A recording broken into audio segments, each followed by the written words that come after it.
नमस्कार दोस्तों, डेट आज की देखो 18 मई 2024 है और स्वागत है आपका एडिटोरियल डिस्कशन में। आज 3 इश्यूज हम डिस्कस करेंगे टोटल।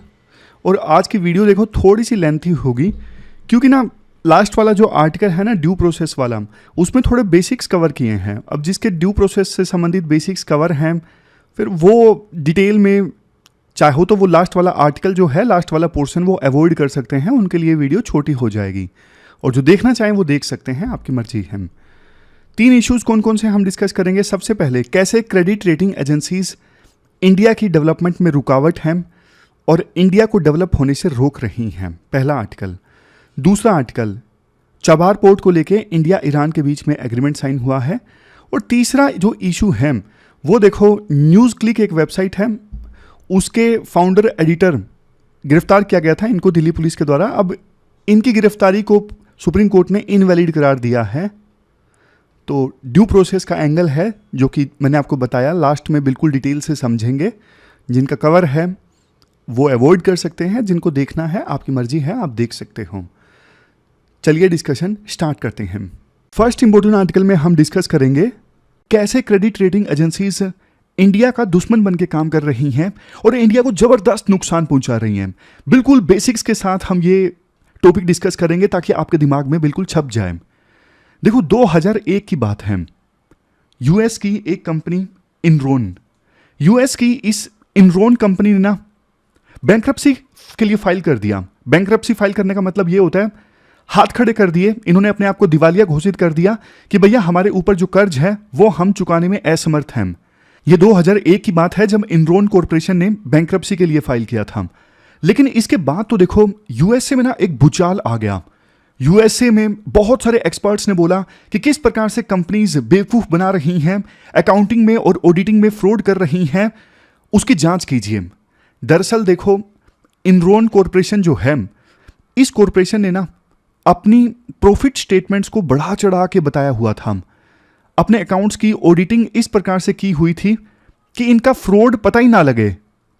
ये इनरोन कंपनी लॉसेस को तो छुपा लेती थी लेकिन प्रॉफिट को बढ़ा चढ़ा के बताती थी। ऐसा इनरोन कंपनी इसलिए करती थी ताकि ना इनकी बैलेंस शीट जो है वो प्रॉफिटेबल लगे और ज्यादा से ज्यादा इन्वेस्टर्स इनकी कंपनी में इन्वेस्ट करें। लेकिन देखो फ्रॉड ज्यादा दिन तक नहीं चल सकता और ये कंपनी जो थी बैंकरप्ट हो गई। ये जो इनरोन कॉर्पोरेशन का डिफॉल्ट होना था, ये देखो यूएसए के इतिहास का सबसे बड़ा कॉर्पोरेट फ्रॉड माना जाता है। खुद सोच के देखिए ना कितना बड़ा धोखा है। आप अपनी बैलेंस शीट में 1000 करोड़ का प्रॉफिट दिखा रहे हो, बैलेंस शीट को मैनिपुलेट करके बाहर सबको बोल रहे हो कि हमारा 1000 करोड़ का प्रॉफिट है और एक्चुअल में आपकी कंपनी 2000 करोड़ के लॉस पे चल रही है। हमारे देश में ना जब आप छोटे थे, सत्यम कंपनी का स्कैंडल सामने आया था, 2008-9 की ये बात है।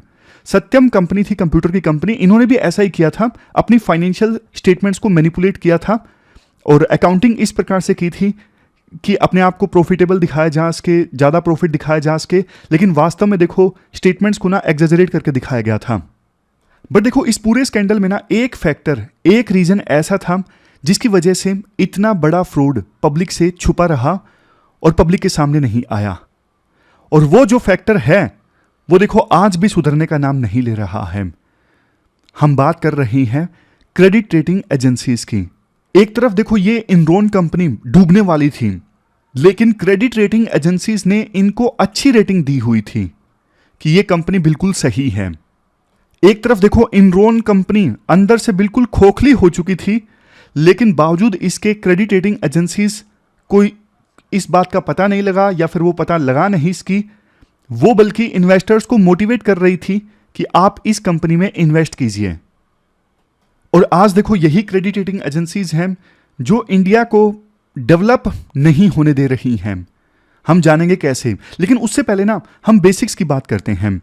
हम क्रेडिट रेटिंग एजेंसीज के बारे में जानते हैं एक एग्जांपल की सहायता से। मान लो देखो कोई कंपनी है जैसे रिलायंस है, रिलायंस को ना अपने नए प्रोजेक्ट के लिए पैसे चाहिए। अब रिलायंस या तो देखो सीधा सीधा बैंक से लोन ले सकता है या फिर ना रिलायंस कंपनी मार्केट से भी पैसा उठा सकता है बॉन्ड इशू करके। मतलब देखो रिलायंस एक तरह का ना सर्टिफिकेट बेचेगी जिसमें लिखा होगा अगर कोई हमारा 1000 रुपए का बॉन्ड परचेज करेगा तो रिलायंस 5 साल बाद उसे 1100 रुपए देगी। यानी 100 रुपये इंटरेस्ट जो रिलायंस दे रही है 5 साल के लिए, जो कि 1000 रुपये आपने रिलायंस को उधार दिए हैं, यानी रिलायंस का बॉन्ड परचेज किया है। लेकिन अब सवाल ये उठता है कि आपको कैसे पता लगेगा कि रिलायंस का बॉन्ड परचेज करना चाहिए या नहीं करना चाहिए। मतलब कोई भी कंपनी या सरकार जब देखो मार्केट से पैसा उठाने के लिए बॉन्ड इशू करती है ना, अब आम जनता को तो नहीं पता उस कंपनी, उस देश की हालत कैसी है, क्या फाइनेंशियल कंडीशन अच्छी है या खराब है। तो हमें कैसा पता लगेगा कि हमें इनका बॉन्ड परचेज करना चाहिए या नहीं करना चाहिए। कल को हमने परचेज कर लिया और रिलायंस कंपनी डूब गई तो हमारा पैसा तो डूब जाएगा ना। तो इस मामले में हमारी मदद करती हैं क्रेडिट रेटिंग एजेंसीज। ये क्रेडिट रेटिंग एजेंसीज किसी भी कंपनी की, इस केस में रिलायंस की फाइनेंशियल हेल्थ को चेक करेंगी, इनका प्रॉफिट कितना है, पहले से कितने लोन बकाया हैं, फ्यूचर प्रोजेक्ट से कितना पैसा आएगा। तो ये सारे पैरामीटर्स देखकर क्रेडिट रेटिंग एजेंसीज कंपनीज को और विभिन्न देशों की इकोनॉमीज को रेटिंग देती हैं। जैसे देखो रिलायंस कंपनी है, इनका सब कुछ बढ़िया है, मतलब फाइनेंशियल कंडीशन बहुत बढ़िया है, प्रॉफिटेबल कंपनी है, ज़्यादा लोन है नहीं इनके ऊपर, फाइनेंशियल कंडीशन साउंड है, तो इस कंपनी को फिर AAA रेटिंग दे दी जाएगी। जिस कंपनी की जितनी बढ़िया फाइनेंशियल कंडीशन, उसको उतनी अच्छी रेटिंग दे दी जाती है इन क्रेडिट रेटिंग एजेंसीज के द्वारा। और जिस कंपनी की फाइनेंशियल कंडीशन बहुत ज़्यादा खराब होती है, तो उस कंपनी को फिर D रेटिंग दे दी जाती है कि ये कंपनी तो भाई डूब जाएगी, इसमें आप पैसा मत लगाइए। अब देखो, जैसे इन क्रेडिट रेटिंग एजेंसीज के द्वारा विभिन्न कंपनीज को रेटिंग दी जाती है, उसी प्रकार से विभिन्न देशों की इकोनॉमीज को भी रेटिंग दी जाती है। और कौन कौन से फैक्टर्स, कौन कौन से पैरामीटर्स परखती हैं ये क्रेडिट रेटिंग एजेंसीज किसी देश की इकोनॉमी को रेटिंग देने से पहले? उस देश में पर कैपिटा इनकम कितना है, GDP ग्रोथ रेट कैसी है, इन्फ्लेशन की रेट कैसी है, एक्सटर्नल डेट कितना है, ये सारे फैक्टर्स देखे जाते हैं और फिर उस देश की इकोनॉमी को रेटिंग दे दी जाती है। मैं आपको एग्जांपल की सहायता से बताता हूं क्या सिग्निफिकेंस है जब किसी देश को कितनी रेटिंग दी जाती है। आप एग्जांपल लीजिए सोमालिया और US का। अब देखो, सोमालिया की जो हालत है ना, काफ़ी पतली है। वहां सालों से सिविल वार चल रहा है, गवर्नमेंट स्टेबल नहीं है और इकोनॉमी का तो बुरा हाल है। वहां की क्रेडिट रेटिंग इतनी लो है कि कोई भी कंट्री या इंटरनेशनल ऑर्गेनाइजेशन उन्हें लोन देने से पहले ना 100 बार सोचेगा, क्योंकि उन्हें डर है सोमालिया उनका पैसा डुबा ना दे। अगर सोमालिया को लोन मिलता है तो भी देखो इंटरेस्ट रेट सोमालिया को ना बहुत ज़्यादा देना पड़ेगा। क्यों? क्योंकि विश्वास नहीं है सोमालिया के ऊपर। समझ गए? पहले तो लोन देने वाला लोन देगा नहीं, देगा तो बहुत हाई रेट पे देगा। अब USA की बात करो, USA की इकोनॉमी देखो दुनिया की सबसे बड़ी इकोनॉमी है और इनकी गवर्नमेंट भी स्टेबल है, फाइनेंशियल सिस्टम काफ़ी मस्त चलता है, इसलिए USA की क्रेडिट रेटिंग हमेशा से ही ना AAA रही है। मतलब अगर USA लोन लेना चाहता है ना, तो उससे पहले लाइन में लैंडर्स खड़े हो जाएंगे कि USA को बोलेंगे भाई हमसे ले लीजिए, हमसे ले लीजिए, और इंटरेस्ट रेट भी USA को काफ़ी कम देना पड़ेगा। समझ गए? जैसे एग्जाम्पल के तौर पर सोमालिया को लोन चाहिए तो 10% से कम इंटरेस्ट रेट पर लोन नामुमकिन है मिलना, बट USA को चाहिए तो 2-3% पर लोन मिल जाएगा, क्योंकि लैंडर्स को पता है USA अपना लोन वापस जरूर करेगा। समझ गए? तो आप बेसिक्स सारे अब समझ गए होंगे। अब बात करते हैं इंडिया की। देखो, ये क्रेडिट रेटिंग एजेंसीज है ना, पिछले 20 सालों से इंडिया का केवल नुकसान ही कर रही हैं और साथ ही साथ इंडिया की रेपुटेशन को भी डैमेज कर रही हैं। क्यों? क्योंकि इंडिया को ना BBB ग्रेड की रेटिंग में कई साल से रखा हुआ है इन क्रेडिट रेटिंग एजेंसीज ने, जबकि देखो इंडिया की जो इकोनॉमी है ना अभी काफ़ी अच्छी है। इवन छोटे छोटे देश जैसे पेरू है, कजाकिस्तान है, इनको भी ना इन क्रेडिट रेटिंग एजेंसीज ने इंडिया से अच्छी रेटिंग दी हुई है, जबकि इंडिया की इकोनॉमी पेरू और कजाकिस्तान जैसे देशों से काफ़ी बढ़िया है। देखो इंडिया को नुकसान कैसे हो रहा है मैं आपको बताता हूं। दरअसल देखो, इंडिया ना अभी एक डेवलपिंग कंट्री है और अपने यहाँ पे इंफ्रास्ट्रक्चर डेवलप करने के लिए इंडिया को लोन की आवश्यकता होती है। बट देखो, इंडिया की जो सरकार है ना, वो ऑलरेडी डोमेस्टिक सोर्सेज से, जैसे लोकल बैंक हैं, SBI, ICICI बैंक, LIC, इनसे काफ़ी कैपिटल रेज कर चुकी है, काफ़ी लोन ले चुकी है। इसलिए जो फॉरेन इंस्टीट्यूशन है ना, जैसे वर्ल्ड बैंक, IMF, इनसे डेट की जरूरत पड़ती है भारत सरकार को। और एक खास बात, इंटरनेशनल मार्केट से लोन लेना ना काफ़ी सस्ता पड़ता है, कम इंटरेस्ट रेट पर और काफी अच्छी टर्म्स पर लोन मिल जाता है। अच्छी टर्म्स पर मतलब जैसे देखो रीपेमेंट पीरियड काफी लंबा मिल जाता है कि भाई अब 20 साल के बजाय 30 साल में दे दीजिए। ग्रेस पीरियड मिल जाता है कि अच्छा 10 साल में नहीं चुका सके कोई बात नहीं, 2 साल और फालतू ले लीजिए। 1-2 इंस्टॉलमेंट छूट भी गई तो भी कुछ चलेगा, कोई दिक्कत नहीं है। तो इंटरनेशनल मार्केट से लोन ना अच्छी टर्म्स पे मिल जाता है। बट देखो होता ये है कि इंडिया की जो क्रेडिट रेटिंग है ना कितनी है, BBB। अब इस खराब क्रेडिट रेटिंग की वजह से ना इंडिया को इन्वेस्टमेंट तो मिल जाती है पर इंटरेस्ट काफी ज्यादा देना पड़ता है। और मान लो अगर इंडिया कोई बॉन्ड जारी करता है और कोई इंस्टीट्यूट इसे बाय कर लेता है, बट देखो इसी बीच अगर इंडिया की रेटिंग कम हो गई, मतलब BBB से भी कम हो गई, तो क्या होगा? तो देखो उस बॉन्ड का ना बॉन्ड यील्ड बढ़ जाएगा। मुझे पता है आपको ये लास्ट 2-3 लाइनें नहीं समझ में आई होंगी, तो मैं आपको एग्जांपल की सहायता से बताता हूं। देखो मान लो इंडिया ने ना 1000 करोड़ का 10 साल का बॉन्ड इशू किया है। 1000 करोड़ इंडिया को चाहिए और इंडिया कहता है हमें 10 साल के लिए चाहिए, 6% इंटरेस्ट रेट हम देने को तैयार हैं। बट देखो इसी बीच इंडिया की जो क्रेडिट रेटिंग है ना BBB से BB हो जाती है, यानी और भी ज्यादा खराब हो गई इंडिया की क्रेडिट रेटिंग। तो ना जो कंपनीज इंडिया का बॉन्ड परचेज करने के लिए तैयार थी ना, अब वो ये बोलेंगी कि भैया आपकी तो रेटिंग खराब हो गई है, बॉन्ड यील्ड बढ़ गई है, तो ना आप अब हमें ज्यादा इंटरेस्ट दीजिए, 6% के बजाय 7% दीजिए। तो इंडिया को तो नुकसान हो गया ना, बॉन्ड यील्ड बढ़ गई। पहले 6% की यील्ड थी लेकिन क्रेडिट रेटिंग खराब हो गई, अब 6% के बजाय 7% के इंटरेस्ट पे इंडिया को लोन मिलेगा। यही बात मैं पहले बोल रहा था। अब समझे? एग्जाम्पल की सहायता से चीजें समझ में आ जाती हैं। यह देखो सबसे बड़ी दिक्कत है कि खराब क्रेडिट रेटिंग की वजह से ना इंडिया को ज्यादा पैसे देने पड़ते हैं, ज्यादा इंटरेस्ट देना पड़ता है। वैसे देखो इंडिया के ऊपर ज्यादा डेट नहीं है, सिर्फ 18% का डेट है इंडिया के ऊपर। और दिक्कत सिर्फ सरकार को नहीं आती, हमारे देश की कंपनीज को भी आती है। अब जैसे TCS जैसी कंपनीज हैं, बहुत बढ़िया कंपनीज हैं, फाइनेंशियल कंडीशन काफी अच्छी है, रेटिंग भी A है। लेकिन दिक्कत यह है किसी भी कंपनी को बाहर से विदेश से लोन उठाना होना तो यह भी देखा जाता है कि कंपनी कौन सी देश की है। अब TCS तो इंडिया की कंपनी है, तो इंडिया की क्रेडिट रेटिंग भी देखी जाएगी TCS को लोन देते वक्त। तो इसलिए हमारे देश की अच्छी अच्छी कंपनीज को भी ना लोन मिलने में दिक्कत आती है, उनको ज्यादा इंटरेस्ट रेट पर लोन मिलता है, सिर्फ इस वजह से क्योंकि इन क्रेडिट रेटिंग एजेंसीज ने ना हमको खराब रेटिंग दी हुई है। और ये एक बड़ा रीजन है कि इंडिया ना कैपिटल एक्सपेंडिचर ज्यादा नहीं कर पाता। कैपिटल एक्सपेंडिचर अगर बढ़ाना है किसी भी देश की सरकार को तो उसको चाहिए लोन कम इंटरेस्ट रेट पे। अगर आप में से किसी को डाउट हो कैपिटल एक्सपेंडिचर का क्या मतलब होता है, मतलब इंडिया इंफ्रास्ट्रक्चर पे नहीं डेवलप कर पाता, जैसे स्कूल पे, ब्रिजेस पे, रोड बनाना, ये सब चीजें। तो अब क्वेश्चन उठता है इंडिया की सरकार क्या एक्शन ले रही है। देखो इंडिया की फाइनेंस मिनिस्ट्री ने ना 2023 दिसंबर में एक रिपोर्ट रिलीज की। रिपोर्ट का नाम था reexamining narratives, a collection of essays. इस रिपोर्ट में ना हमारी फाइनेंस मिनिस्ट्री ने बिल्कुल to the point world credit rating agencies के इंडिया को लेके 22 रैंकिंग पर सवाल उठाए हैं। क्योंकि इंडियन इकोनॉमी के सारे इंडिकेटर्स को कंसीडर किया जाए तो इंडिया को A कैटेगरी की रेटिंग में बहुत पहले ही चले जाना चाहिए था।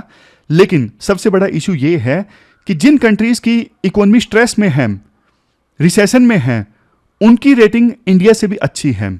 जबकि इंडिया आप देखिए वर्ल्ड की 5वें नंबर पे सबसे बड़ी इकोनॉमी है। अच्छे इंडिकेटर्स हैं हमारे, नीचे देखिए 5वें नंबर पे इंडिया वर्ल्ड की सबसे बड़ी इकोनॉमी है। इंडिया ने आज तक कभी भी डिफॉल्ट नहीं किया है। इंडिया की growth rate one of the fastest है वर्ल्ड इकोनॉमी में। इन्फ्लेशन भी 4 से 5% की रेंज में है, ज्यादा नहीं है। और पूरे वर्ल्ड में चौथे नंबर पे सबसे ज्यादा फॉरेक्स रिजर्व इंडिया के पास में है। ये सब इंडिकेटर्स होने के बावजूद इंडिया की रेटिंग खराब है। बात देखो यहां पर सिर्फ इंडिया की नहीं है बल्कि डेवलपिंग कंट्रीज की भी है, दूसरे डेवलपिंग कंट्रीज की, स्पेशली अफ्रीकन कंट्रीज की। ये क्रेडिट रेटिंग एजेंसीज अपने बायसनेस का शिकार बना रही हैं इनको भी।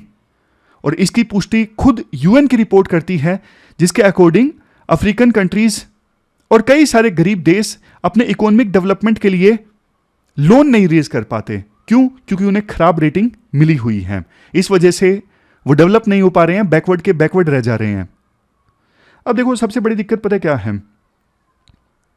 3 क्रेडिट रेटिंग एजेंसीज की मोनोपोली है पूरे वर्ल्ड में। एक का नाम है फिच, दूसरे का नाम है मूडी और तीसरे का नाम है S&P। मतलब इन तीनों कंपनीज की वर्ल्ड लेवल पे मोनोपोली है किसी भी देश की इकोनॉमी को या फिर बड़ी कंपनी को रेटिंग देने में। और इसका सबसे बड़ा फायदा होता है वेस्टर्न कंट्रीज को, क्योंकि तीनों के तीनों जो कंपनीज हैं ना वो यूएस बेस्ड हैं और बाइस्ड हैं। ये डेवलपिंग कंट्रीज को लो कैटेगरी में रखा हुआ है इन्होंने काफी समय से। इन एजेंसीज का ना सबसे बड़ा क्रिटिसिज्म जानते हो क्या है? इनकी फॉल्टी रेटिंग मेथडोलॉजी।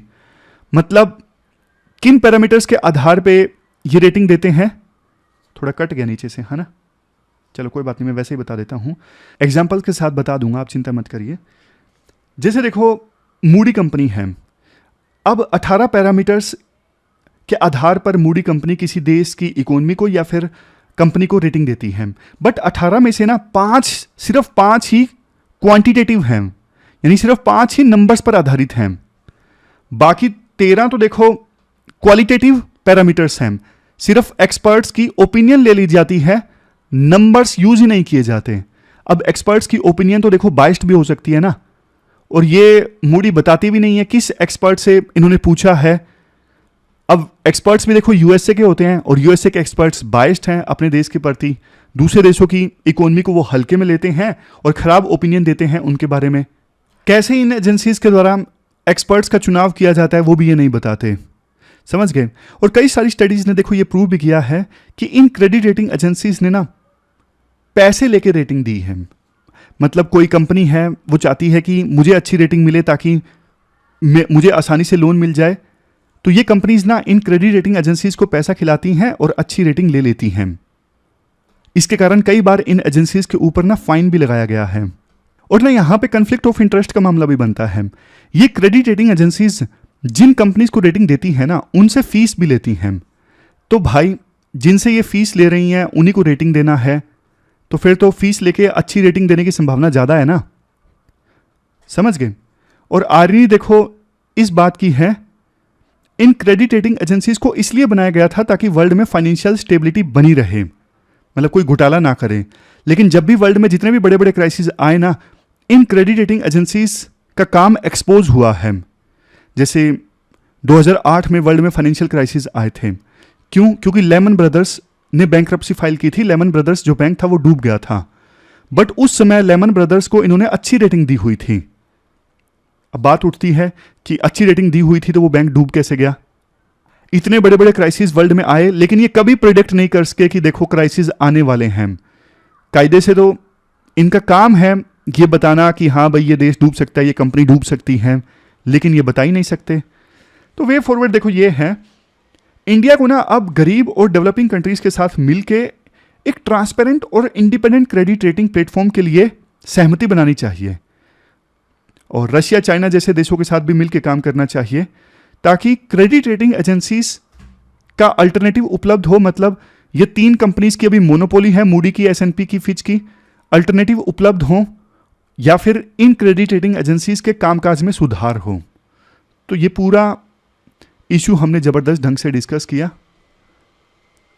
आप कमेंट बॉक्स में बताइए आपका क्या कहना है इस पूरे इशू के बारे में। इसके बाद नेक्स्ट आर्टिकल देखो, ईरान में जो चाबार पोर्ट है ना, इसकी डेवलपमेंट को लेके इंडिया और ईरान के बीच में एक एग्रीमेंट साइन हुआ है।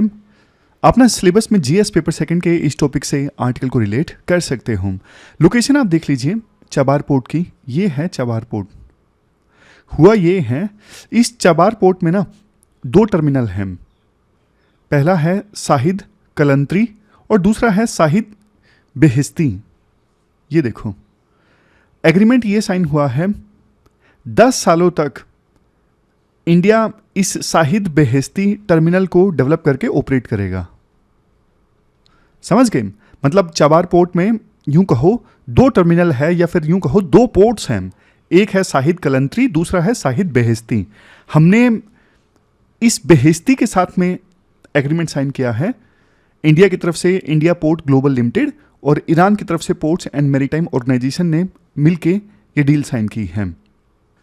इंडिया इस शाहिद बेहेस्ती टर्मिनल को डेवलप करने के लिए $120 मिलियन इन्वेस्ट करेगा और एडिशनल $250 मिलियन की लोन क्रेडिट फैसिलिटी ईरान को प्रोवाइड करेगा कि ईरान भी इस पोर्ट को और इस पोर्ट के आसपास की चीज़ों को डेवलप करना चाहता है तो इंडिया से $250 मिलियन का लोन ले सकता है। तो कुल मिला के ये डील जो है $370 मिलियन की है। देखो, राइटर ये बोलते हैं ये जो पोर्ट है ना, छबार पोर्ट, इसकी लोकेशन इंडिया के लिए काफ़ी इंपॉर्टेंट है। क्यों इंपॉर्टेंट है? सबसे पहली चीज़ आप ये देखिए, पाकिस्तान तो देखो इंडिया को एक्सेस देता नहीं है। पाकिस्तान और इंडिया के बीच में ट्रेड बहुत कम है, ठंडे बस्ते में है, फ्रीज हो चुका है।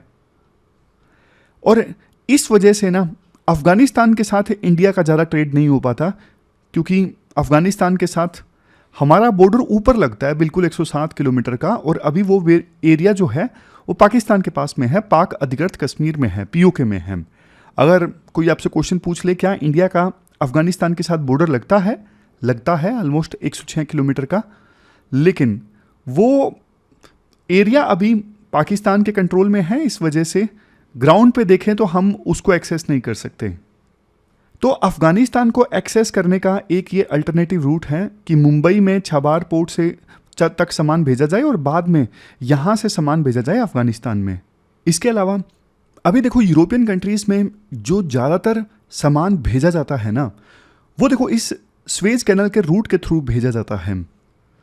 लेकिन एक और अल्टरनेटिव रूट है नॉर्थ साउथ ट्रांसपोर्ट कॉरिडोर। अब इस नॉर्थ साउथ ट्रांसपोर्ट कॉरिडोर को छबार कोर्ट से कनेक्ट करने की बात चल रही है। तो एक बार ये कनेक्ट हो गया तो मुंबई से छबार पोर्ट में सामान जाएगा, फिर यहाँ से ईरान से होते हुए सेंट्रल एशियन कंट्रीज़ में और फिर फाइनली रशिया में। तो ये स्वेज कैनल के रूट का एक अल्टरनेटिव होगा। मतलब सेंट्रल अमेरिकन कंट्रीज़ के साथ भी इंडिया अपना ट्रेड और ज़्यादा इंक्रीज़ कर सकता है इस छबार पोर्ट के थ्रू। छबार पोर्ट की इंपॉर्टेंस इसलिए भी ज़्यादा है क्योंकि थोड़े से किलोमीटर के डिस्टेंस पे यहाँ पे ग्वादार पोर्ट है जिसे चाइना डेवलप कर रहा है। तो लोकेशन काफ़ी ज़्यादा स्ट्रेटेजिक है इस छबार पोर्ट की। तो ये सारे फ़ायदे हमने डिस्कस किए। तो रुकावट क्या है? रुकावट है यूएस। देखो वैसे काफ़ी समय से इस पोर्ट को डेवलप करने की बात चल रही है 2003 से, लेकिन उस समय यूएस ने ईरान के ऊपर सैंक्शंस लगाए हुए थे। भाई कोई भी ईरान के साथ ट्रेड डील साइन नहीं कर सकता, कोई एग्रीमेंट साइन नहीं कर सकता इस प्रकार से डिफेंस या फिर ट्रेड वाला। तो इंडिया ने उस समय बात आगे नहीं बढ़ाई छबार पोर्ट की डेवलपमेंट को लेके। बाद में देखो 2015 में यूएस और बाकी देशों की ईरान के साथ में न्यूक्लियर डील साइन हो गई। रिश्ते थोड़े ठीक हुए इनके बीच में, अच्छे नहीं कह सकते लेकिन थोड़े सुधरे। तो इंडिया थोड़ा आगे बढ़ गया छबार पोर्ट की डेवलपमेंट को लेके। 2016 में हमने छबार पोर्ट की डेवलपमेंट को लेके एग्रीमेंट साइन कर लिया। लेकिन फिर देखो 2018 में यूएस ईरान के साथ हुई न्यूक्लियर डील से बाहर आ गया, इनके रिश्ते फिर से ख़राब हो गए। तो क्वेश्चन उठा क्या इंडिया अब तेहरान के साथ यानी ईरान के साथ फर्दर कोऑपरेट करेगा, फर्दर इस पोर्ट को इंडिया डेवलप करेगा या नहीं करेगा? तो उस समय देखो इंडिया ने यूएस को समझाया कि भाई ये पोर्ट जो है वो काम का है, क्योंकि उस समय यूएस अफ़गानिस्तान में था। तो इंडिया ने यूएस को समझाया कि इस पोर्ट को हम डेवलप करेंगे तो अफ़गानिस्तान को फ़ायदा होगा, आप अफ़गानिस्तान के अंदर हो अभी तो आपको फ़ायदा होगा। यूएस के समझ में ये बात आ गई। यूएस ने बोला कि ठीक है भैया आप ये पोर्ट डेवलप कर लो, एक टेम्परेरी सॉल्यूशन हम आपको दे रहे हैं, आप ये पोर्ट डेवलप कर लो, कोई दिक्कत नहीं है। बट देखो यूएस ने बोल तो दिया लेकिन आगे बात कुछ बढ़ी नहीं इस पोर्ट की डेवलपमेंट को लेके। मतलब आप कह सकते हो एग्जीक्यूशन कुछ खास हुआ नहीं। और इसी बीच ईरान चाइना के बीच में रिश्ते काफ़ी ज़्यादा इम्प्रूव हो गए। अब देखो हालात चेंज हो चुके हैं। अब यूएस ना तो अफ़गानिस्तान के अंदर है, मतलब अब पहले इंडिया ने जो बात समझाई थी यूएस को कि भैया आपको फ़ायदा होगा, इंडिया का ट्रेड अफ़गानिस्तान के साथ में बढ़ेगा इस पोर्ट के थ्रू। तो इस वजह से ना इंडिया ने अब जो 10 साल की डील, 10 साल का एग्रीमेंट ईरान के साथ साइन किया है ना, इसका विरोध यूएस ने किया है। यूएस ने ये बोला है कि वो देश जो ईरान के साथ एग्रीमेंट कर रहे हैं उनको ये बात समझ लेनी चाहिए कि आप सैंक्शंस का जोखिम उठा रहे हो, आपके खिलाफ भी सैंक्शंस लग सकते हैं। तो अब आप यूं कह सकते हो इंडिया के खिलाफ भी रिस्क है। इंडिया की ये जो कंपनी है ना IGPL, जिसने इस छबार पोर्ट को लेकर एग्रीमेंट साइन किया है, India port global limited IPGL, इसके ऊपर यूएस से सैंक्शंस लगा सकता है। लेकिन हमारे विदेश मंत्री एस जयशंकर ने बोला है कि हमने पहले भी यूएस को कन्विंस किया है और एक बार फिर हम यूएस को फ़ायदे समझा देंगे, इस पोर्ट को डेवलप करने को लेके क्या फ़ायदे हैं, तो फिर सैंक्शंस लगेंगे नहीं और यूएस को समझ में आ जाएगा फाइनली। देखो आर्टिकल में ये बोला जाता है, देखो माना कि हालात विपरीत हैं, यूएसए आज अफगानिस्तान में नहीं है, यूएसए का फोकस ईरान को कंटेन करना है, ईरान को दबाना है, लेकिन फिर भी इंडिया को देखो अपने इंटरेस्ट देखने चाहिए। इस पोर्ट से इंडिया को काफ़ी फायदा है। इस बार यूएसए के प्रेशर के तले इंडिया को नहीं दबना चाहिए और इस जो ये एग्रीमेंट साइन हुआ है इसको अच्छे से इंप्लीमेंट करना चाहिए। तो ये पूरा आर्टिकल हमने डिस्कस किया, चलते हैं आगे। इसके बाद नेक्स्ट आर्टिकल, सुप्रीम कोर्ट का ना एक इंपॉर्टेंट वर्डिक्ट आया है ड्यू प्रोसेस से संबंधित। अपना सिलेबस में जीएस पेपर सेकंड के इन टॉपिक्स से आर्टिकल को रिलेट कर सकते हो। पहले मैं आपको पूरा केस बता देता हूँ, फिर उसके बाद मैं ड्यू प्रोसेस के बेसिक्स आपके क्लियर करूँगा। देखो न्यूज़ क्लिक एक ऑनलाइन न्यूज़ पोर्टल है और इसके फाउंडर एडिटर हैं प्रबीर पुरकायस्थ। अब हुआ ये, दिल्ली पुलिस ने ना अक्टूबर 2023 में प्रबीर पुरकायस्थ को ना UAPA यानी अनलॉफुल एक्टिविटीज़ प्रिवेंशन एक्ट के तहत ना अरेस्ट कर लिया। 2003 अक्टूबर की ये बात है, पिछले साल की। पुलिस ने आरोप ये लगाया, पुलिस का ये कहना है, जो ये न्यूज़ क्लिक के फाउंडर है ना प्रबीर, इन्होंने ना अपने न्यूज़ पोर्टल के थ्रू भारत की सोवरेनिटी को खतरे में डाला। इन्होंने चाइना वगैरह से फंडिंग ली और इंडिया में ये अशांति फैलाना चाहते थे, ऐसा आरोप इनके ऊपर लगा। लेकिन देखो सुप्रीम कोर्ट ने ये कहा कि प्रबीर पुरकायस्थ को अरेस्ट किया गया और इनको रिमांड पर लिया गया, ये कानून की नज़र में ना इनवैलिड है। ऐसा क्यों? सुप्रीम कोर्ट ने कहा कि पुलिस ने ना, दिल्ली पुलिस ने ड्यू प्रोसेस ऑफ लॉ का फॉलो नहीं किया, ड्यू प्रोसेस ऑफ लॉ को फॉलो नहीं किया। देखो जब भी किसी को अरेस्ट किया जाता है ना, तो उसको ये पूरा हक होता है जानने का कि उसको किस ग्राउंड्स पे अरेस्ट किया गया है, उसके अरेस्ट के ग्राउंड्स क्या हैं। और ये चीज़ साफ साफ हमारे संविधान के आर्टिकल 22(1) में लिखी हुई है। आर्टिकल 22 सेक्शन 1 में साफ तौर पे लिखा हुआ है कि पुलिस किसी को अरेस्ट करती है तो ग्राउंड्स बताने होते हैं। लेकिन ना पुलिस ने प्रबीर पुरकायस्थ को अरेस्ट के ग्राउंड्स नहीं बताए, उन्होंने बस अरेस्ट कर लिया, लेकिन कोई भी एक्सप्लेनेशन नहीं दी। और देखो पुलिस ने ना पुरकायस्थ को सुबह सुबह कोर्ट में प्रेजेंट कर दिया बिना उनके वकील को इन्फॉर्म किए। सुबह 6 बजे जज के सामने पेश कर दिया और इनके वकील को भी नहीं इन्फॉर्म किया गया कि हम इनको कोर्ट में प्रेजेंट कर रहे हैं और रिमांड ले रहे हैं।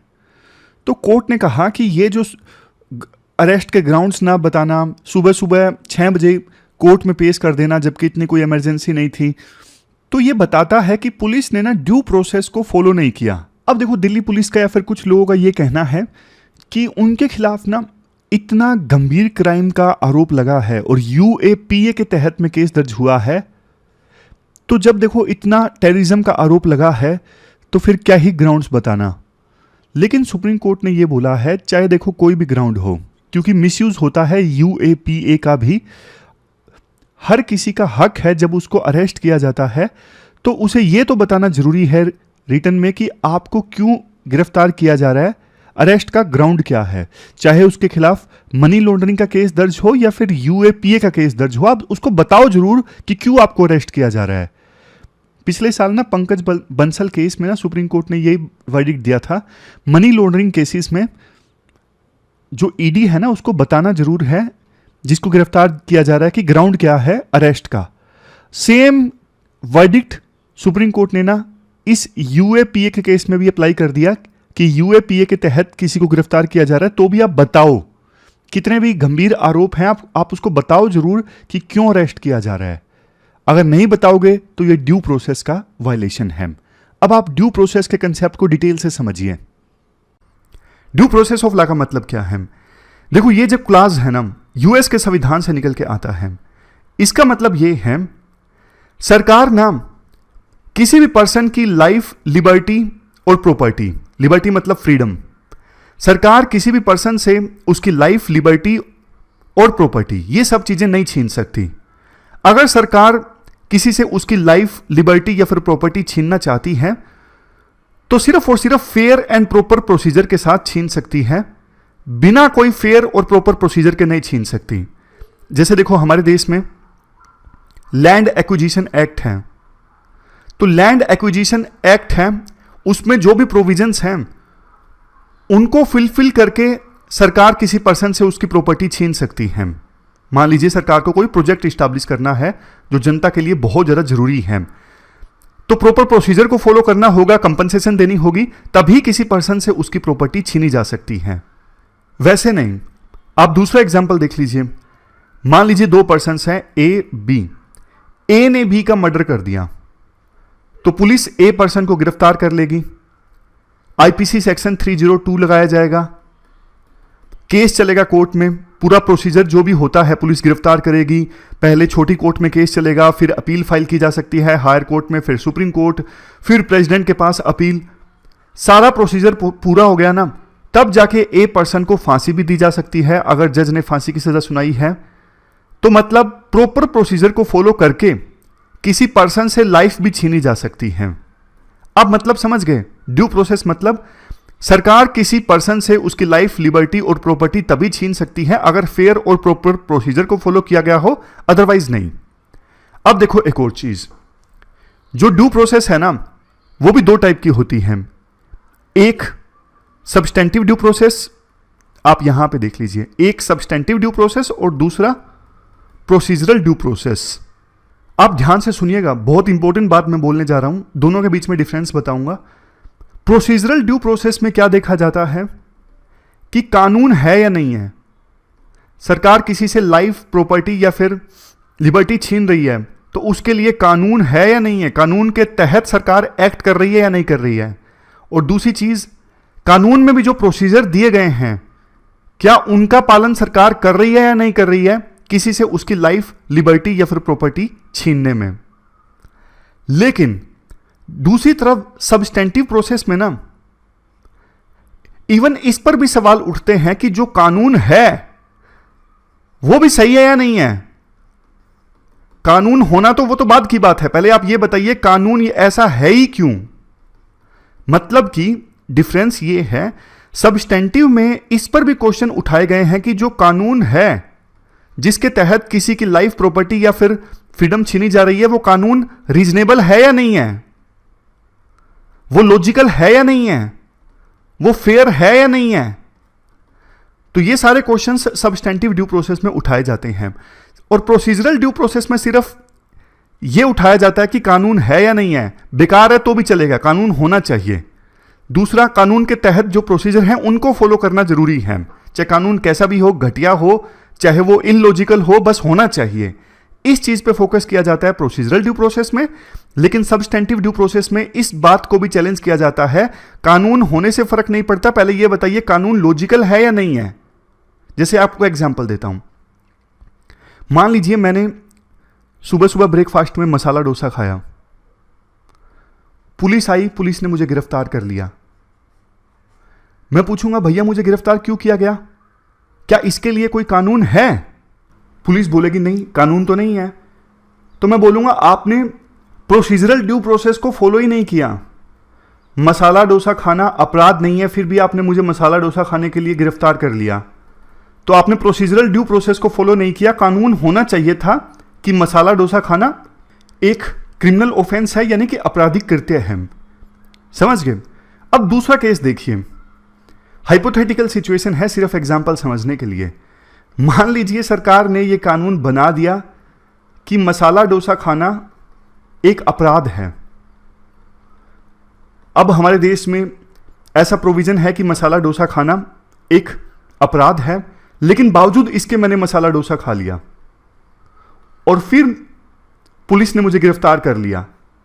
अब देखो, मैं ये तो बोल नहीं सकता कि मसाला डोसा खाना अपराध है, क्या ये कानून है? क्योंकि कानून तो है इस केस में, दूसरे का जो एग्जांपल मैं आपको दे रहा हूं दूसरा केस का, कि सरकार ने ये कानून बना दिया है, लेकिन मैं कोर्ट में जाके बोलूंगा कि भैया ये क्या कानून है घटिया सा कि मसाला डोसा खाना अपराध है, कानून इलॉजिकल है, कानून अनफेयर है, कानून रीजनेबल नहीं है, मैं ये सारी चीजें कोर्ट में जाके बोलूंगा कि मुझे रिहा करो, क्योंकि जो ये कानून है कि मसाला डोसा खाना अपराध है, ये कानून अनफेयर है, इलॉजिकल है, अनरीजनेबल है। तो ये जो चीज है ना जिसमें कानून पर ही सवाल उठाया जाता है, ये है सब्सटेंटिव ड्यू प्रोसेस। और दूसरी चीज जिसमें सिर्फ प्रोसीजर पे या फिर कानून होने या ना होने पे सवाल उठाया जाता है, वो है प्रोसीजरल ड्यू प्रोसेस। अब आपको कंसेप्ट पूरी तरह से समझ में आ गया होगा, कमेंट बॉक्स में बताइए यस और नो। लेकिन अभी तो और अच्छी अच्छी चीजें इसमें आएंगी। एक और टर्म जो अक्सर आप सुनते रहते हो, procedure established by law. Procedure established by law. आप पूछोगे सर ये प्रोसीजर इस्टैब्लिश्ड बाय लॉ और ड्यू प्रोसेस ऑफ लॉ, दोनों के बीच में क्या डिफरेंस है? देखो, ड्यू प्रोसेस ऑफ लॉ में ना दोनों चीजें आ जाती हैं, जैसा अभी हमने समझा, सब्सटेंटिव ड्यू प्रोसेस और प्रोसीजरल ड्यू प्रोसेस। लेकिन procedure established by law is just procedural due process. फिर से बोलता हूं, procedure established by law is equal to procedural due process. और जबकि ड्यू प्रोसेस में तो दोनों चीजें आ जाती हैं, सब्सटेंटिव ड्यू प्रोसेस और प्रोसीजरल ड्यू प्रोसेस। अगर वेन डायग्राम की सहायता से मैं आपको समझाऊं, मान लीजिए ये ड्यू प्रोसेस ऑफ लॉ है, बड़ा सर्कल, तो इसमें दो कंपोनेंट आएंगे, एक सब्सटेंटिव ड्यू प्रोसेस और दूसरा प्रोसीजरल ड्यू प्रोसेस। ये देखो, दो सर्कल इसमें आएंगे ड्यू प्रोसेस ऑफ लॉ में, एक है सब्सटेंटिव ड्यू प्रोसेस और दूसरा है प्रोसीजरल ड्यू प्रोसेस। तो procedure established by law is just equal to procedural due process. ये जो है ना, यही है प्रोसीजरल इस्टैब्लिश्ड बाय लॉ। तो procedure established by law due process of law के अंदर ही आता है। ड्यू प्रोसेस ऑफ लॉ एक बड़ी टर्म है, इसका स्कोप ज्यादा है, समझ गए? ड्यू प्रोसेस ऑफ लॉ में यह भी चैलेंज किया जाता है कि जो कानून है वो सही है या नहीं है। लेजिस्लेचर ने ऐसा तो नहीं कि मुंह उठा के कोई भी कानून बना दिया है, कानून लॉजिकल होना चाहिए। यह चीज चैलेंज की जा सकती है ड्यू प्रोसेस ऑफ लॉ में। लेकिन प्रोसीजर इस्टैब्लिश्ड बाय लॉ का स्कोप कम है, इसमें सिर्फ यह बात चैलेंज की जा सकती है कि कानून एक बार बन गया है ना, कोई दिक्कत नहीं है, कानून आप बनाओ, कैसा भी बनाओ, हमें कोई लेना देना नहीं है। कानून एक बार कानून होना चाहिए और उसके अंदर जो प्रोसीजर है उसको फॉलो करना जरूरी है। फिर तो आप किसी से भी उसकी लाइफ, प्रॉपर्टी, लिबर्टी सब कुछ छीन सकते हो। ड्यू प्रोसेस ऑफ लॉ का कंसेप्ट निकल के आता है यूएस के संविधान से और प्रोसीजर इस्टैब्लिश्ड बाय लॉ का कंसेप्ट निकल के आता है जापानीज संविधान से।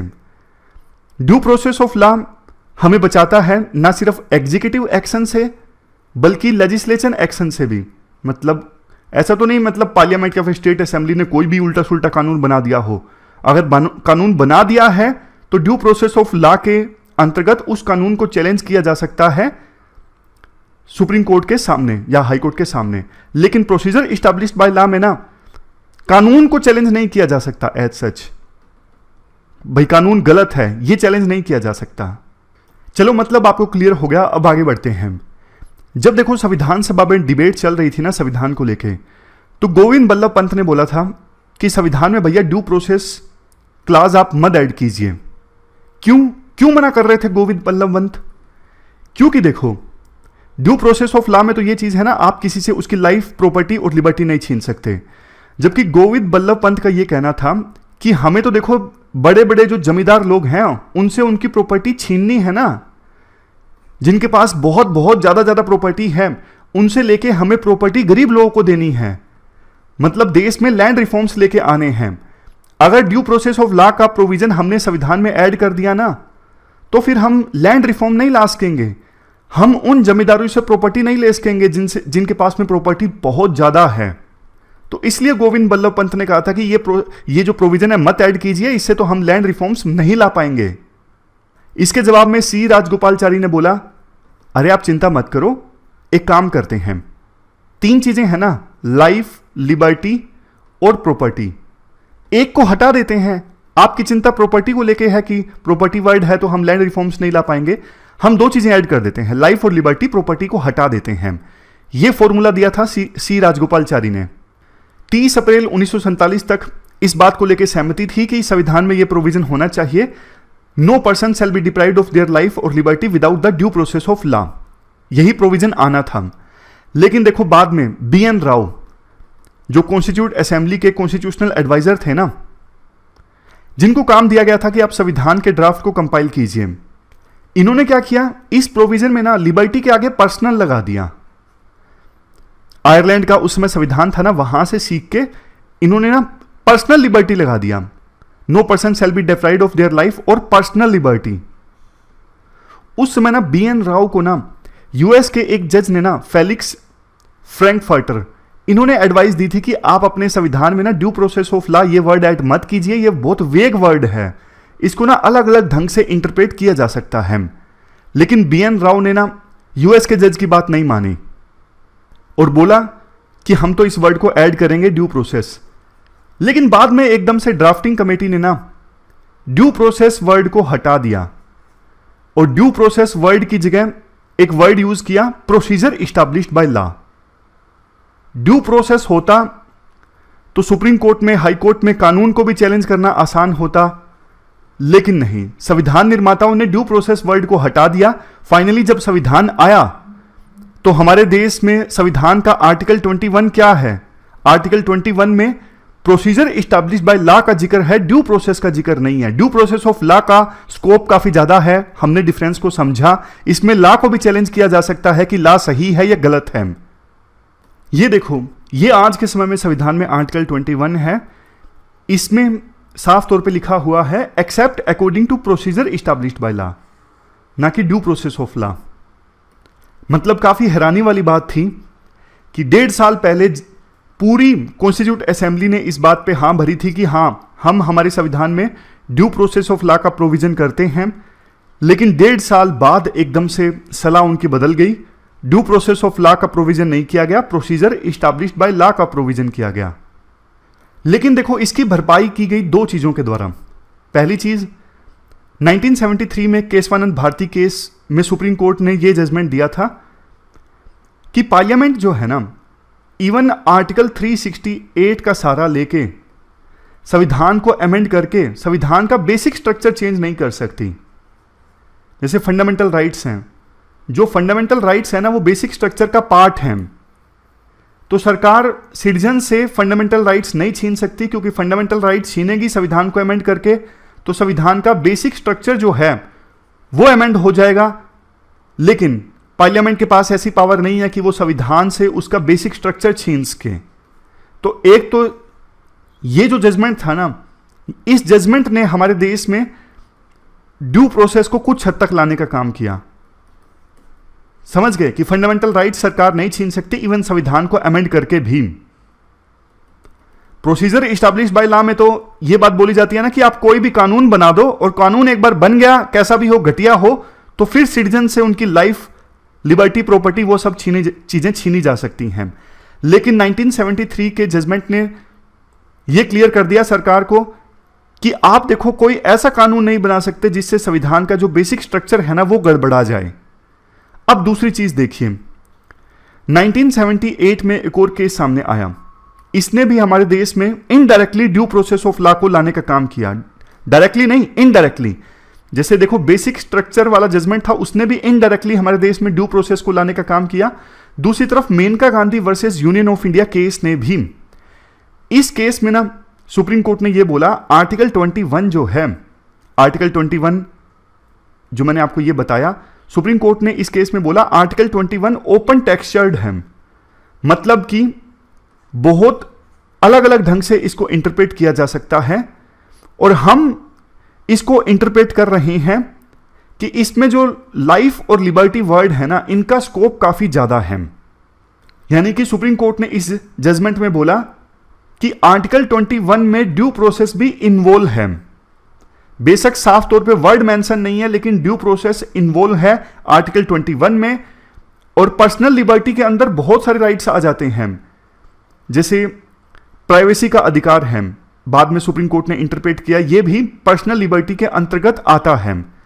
तो 1978 की सुप्रीम कोर्ट की इस जजमेंट ने ना इनडायरेक्टली ड्यू प्रोसेस लाने का काम किया और बोला कि आर्टिकल 21 में ड्यू प्रोसेस इन्वॉल्व है और आर्टिकल 21 में जो पर्सनल लिबर्टी की बात बोली गई है, इसमें तो बहुत सारे राइट्स आते हैं जो कि सरकार सिटीजन से नहीं छीन सकती। जैसे राइट टू प्राइवेसी, ये सुप्रीम कोर्ट ने काफी बाद में आया कि राइट टू प्राइवेसी एक फंडामेंटल राइट है, सरकार ये राइट जनता से नहीं छीन सकती। तो लास्ट में राइटर ये बोलते हैं, देखो ये दोनों जो जजमेंट्स है ना, एक बेसिक स्ट्रक्चर वाली केशवानंद भारती केस 1973 और दूसरा ये Maneka Gandhi versus Union of India 1978, दोनों जजमेंट्स ने इनडायरेक्टली हमारे देश में ड्यू प्रोसेस लाने का काम किया। बट अभी भी संविधान में ड्यू प्रोसेस ऑफ लॉ का कोई प्रोविजन नहीं है, इसलिए संविधान में ड्यू प्रोसेस ऑफ लॉ का प्रोविजन होना चाहिए सीधा सीधा साफ तौर पर। तो ये थी हमारी आज की डिस्कशन। फिलहाल इस डिस्कशन में इतना ही है। Thank you very much for discussion.